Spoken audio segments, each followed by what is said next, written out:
warahmatullahi wabarakatuh.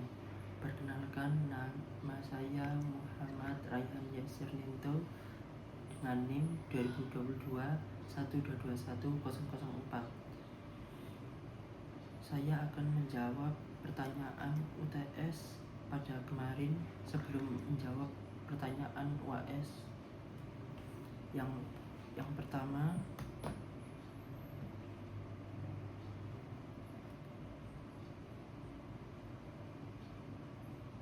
mengidentifikasi dan membuat list minimal 3 keputusan yang penting berdampak besar dalam kehidupan.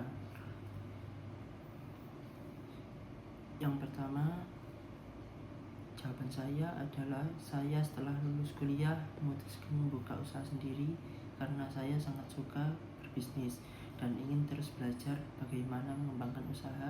Orang tua saya berbisnis kuliner seafood karena bisnis makanan ini membuat para pengunjung yang datang ke resto tersebut merasakan cita rasa yang khas dan bumbunya yang sangat enak. Ada banyak jenis olahan seafood mulai dari kepiting, ikan asam manis, cumi, udang. Dengan adanya media sosial akan saya gunakan sebagai promosi penjualan agar banyak pengunjung yang datang dengan cara membuat akun Instagram, TikTok, dan serta dibantu oleh influencer yang memiliki pengikut yang sangat banyak dan memviralkan di berbagai media sosial seperti di Instagram maupun di TikTok. Kemudian saya setelah bangun tidur memutuskan untuk berwudu, kemudian sholat subuh berjamaah di masjid. Setelah itu saya mengusahakan untuk membaca Al-Quran.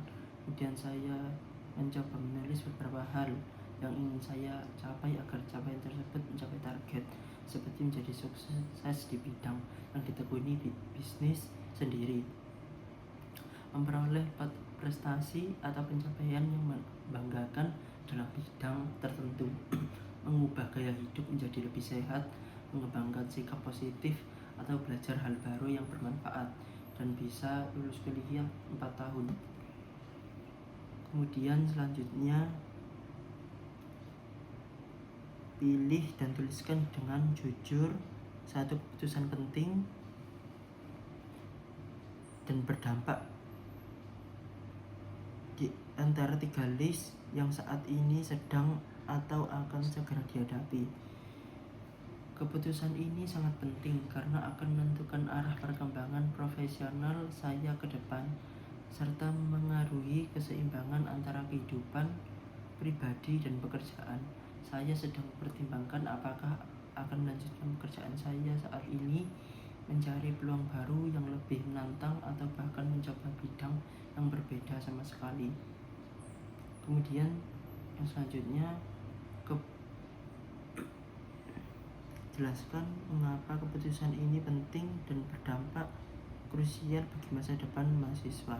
Keputusan ini membutuhkan pertimbangan matang terkait minat, kemampuan, peluang, dan dampak jangka panjang terhadap kehidupan saya.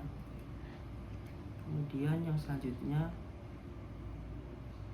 susun dan temukan minimal 3 opsi atau alternatif yang tersedia. Model pengambilan keputusan rasional, model pengambilan keputusan rasional terbatas, model pengambilan keputusan from Yeton, model pengambilan keputusan yang intuitif, model pengambilan keputusan bias, model pengambilan keputusan range.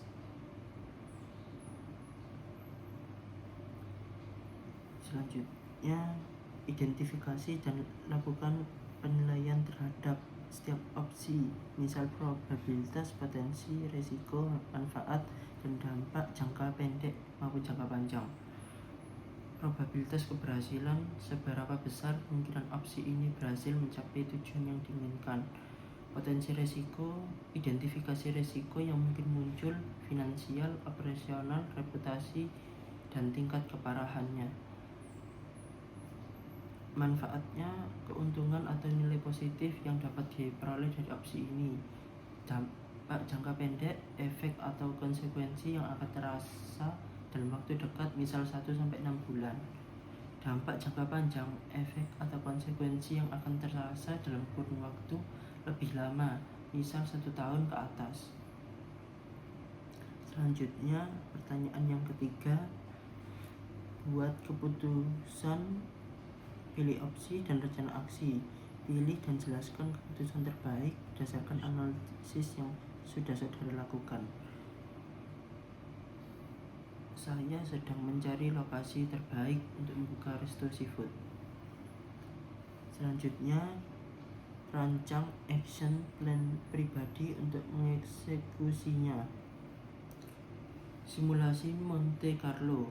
Metode ini digunakan untuk mensimulasikan berbagai kemungkinan hasil dan menghitung probabilitas berdasarkan simulasi tersebut. Ini sangat berguna ketika analisis probabilitas standar tidak cukup. Analisis sensitivitas. Metode ini digunakan untuk mengidentifikasi faktor-faktor yang paling berpengaruh terhadap hasil analisis probabilitas. Dengan mengetahui faktor-faktor tersebut, kita bisa melakukan tindakan untuk meminimalkan dampak negatifnya. Diagram pohon. Diagram pohon digunakan untuk menggambarkan semua kemungkinan hasil dan probabilitasnya dalam suatu urutan peristiwa. Ini membantu memvisualisasikan dan memahami proses analisis probabilitas secara lebih detail. Selanjutnya,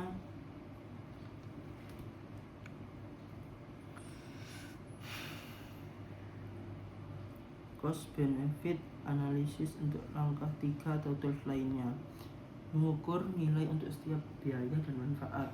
Mengukur nilai moneter setiap biaya dan manfaat harus diukur dalam satuan moneter yang relevan untuk mempermudah perbandingan. Ini mungkin melibatkan konversi manfaat non moneter, misalnya peningkatan kualitas hidup, menjadi nilai moneter menggunakan metode seperti willingness to pay. Kemudian yang keempat, tuliskan refleksi apa yang kamu pelajari tentang cara berpikir manajerial. Berpikir manajerial adalah tentang mengoptimalisasikan sumber daya dan membuat keputusan yang strategis untuk mencapai tujuan organisasi. Ini melibatkan pemikiran yang lebih luas, analisis situasi, dan kemampuan untuk mengelola orang serta proses. Kemudian yang pertanyaan terakhir, bagaimana proses ini mempengaruhi cara kamu melihat masa depan? Penggunaan matriks keputusan mengajarkan saya bahwa sebuah keputusan jarang hanya melibatkan satu faktor. Saya sekarang bisa mempertimbangkan berbagai kriteria, biaya, risiko, dampak, waktu secara bersamaan dan memberikan bobot sesuai kepentingannya. Ini membuat rekomendasi saya lebih nuansa dan sesuai dengan prioritas pengguna. Dengan kerangka kerja yang jelas, bias kognitif yang mungkin dimiliki manusia atau tersembunyi dalam data pelatihan dapat diminimalkan. Proses ini mendorong saya untuk melihat fakta, angka, dan logika daripada intuisi yang tidak terukur. Memasukkan elemen perencanaan implementasi seperti Gantt chart berarti visi saya terhadap masa depan tidak berhenti pada pemilihan keputusan, tetapi meluas hingga eksekusi. Saya bisa membantu memetakan langkah-langkah, mengidentifikasi ketergantungan, dan memperkirakan timeline yang sangat penting untuk mencapai hasil yang diinginkan. Kemudian yang selanjutnya, pertanyaan untuk UAS.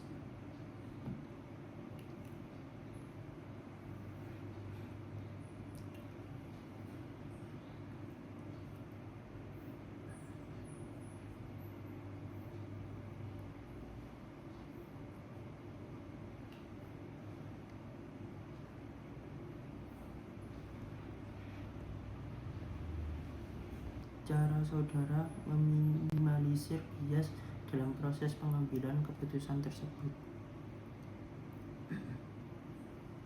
Berikut penjelasan mengenai cara meminimalisir bias. Mengenali jenis-jenis bias. Pahami berbagai jenis bias kognitif yang mungkin mempengaruhi, seperti bias konfirmasi, kecenderungan untuk mencari informasi yang mendukung keyakinan yang sudah ada, atau bias ketersediaan, kecenderungan untuk mengandalkan informasi yang paling mudah diingat. Cari umpan balik, minta umpan balik dari orang lain tentang cara mengambil keputusan. Ini dapat membantu mengidentifikasi area di mana bias mungkin muncul.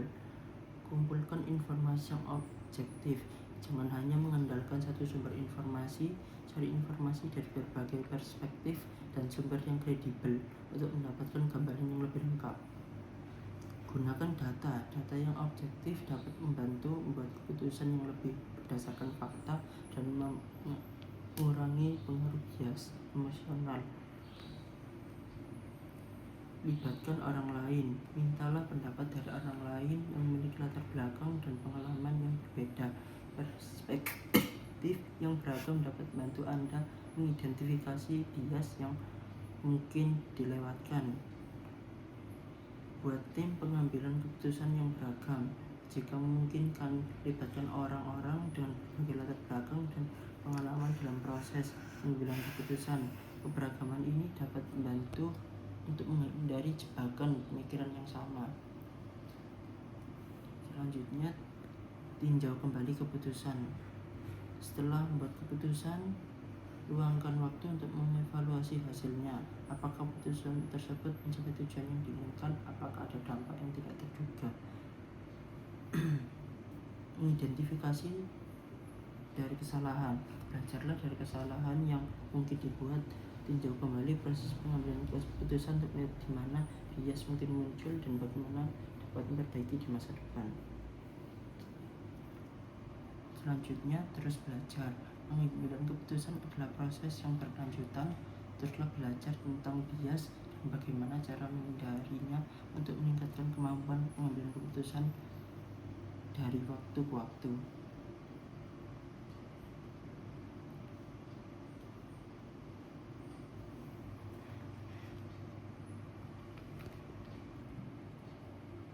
Jelaskan situasi di mana Anda akan membutuhkan negosiasi dalam keputusan yang akan saudara ambil dan bagaimana cara saudara melakukan negosiasi tersebut. Negosiasi diperlukan ketika ada perbedaan kepentingan atau tujuan antara dua pihak atau lebih dalam suatu keputusan. Negosiasi membantu mencapai kesepakatan yang menguntungkan semua pihak yang terlibat. Cara melakukan negosiasi yang efektif meliputi persiapan matang, pemahaman posisi lawan, penyampaian argumen yang jelas dan sopan, serta bersikap fleksibel dan mencari solusi win-win. Sekian dari jawaban saya, mungkin yang bisa saya jawab. Kurangnya mohon maaf. Wassalamualaikum warahmatullahi wabarakatuh.